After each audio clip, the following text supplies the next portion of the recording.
आज के तकरीबन 15 रोज़ पहले पावर स्टार पवन सिंह और चांदनी सिंह का एक स्टेज शो हुआ था। स्टेज शो काफ़ी पॉपुलर हुआ, उसकी जो पिक्चर्स है वो भी बहुत तेज़ी से वायरल हुई। लेकिन उसी स्टेज शो में शिल्पी राज ने पवन सिंह और चांदनी सिंह को एक साथ खड़ा करके गाना गाया, परखंड हो या जिला दोनों बबुआने से हिला। खैर ये सब कुछ ठीक था, लेकिन ख़ास बात हम आपको बताते हैं। इस शो में शिल्पी राज जो है वो चांदनी सिंह कहीं और खड़ी हैं, उन्हें बकायदा बुलाकर पवन सिंह के पास खड़ी करती हैं और उन्हें भौजाई बोलती हैं, यानी कि उन्हें भाभी बोलती हैं। हमने के रिश्ता भाई बहन के बातें तो भौजाई के लेके जाई बीच में। इस पर चांदनी सिंह शर्मा जाती हैं, हंसती हैं।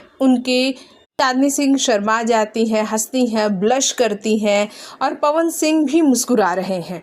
यानी कि ये सभी को पता है कि इन दिनों पावर स्टार पवन सिंह की जो गर्लफ्रेंड है भोजपुरी इंडस्ट्री में कोई और नहीं चांदनी सिंह है। तभी चांदनी सिंह पवन सिंह की माँ का इतना ख्याल रख रही थी और तभी शायद चांदनी सिंह को भोजपुरी इंडस्ट्री में अकेले वो एक्ट्रेस थी जिन्हें पवन सिंह के बर्थडे का न्योता मिला था।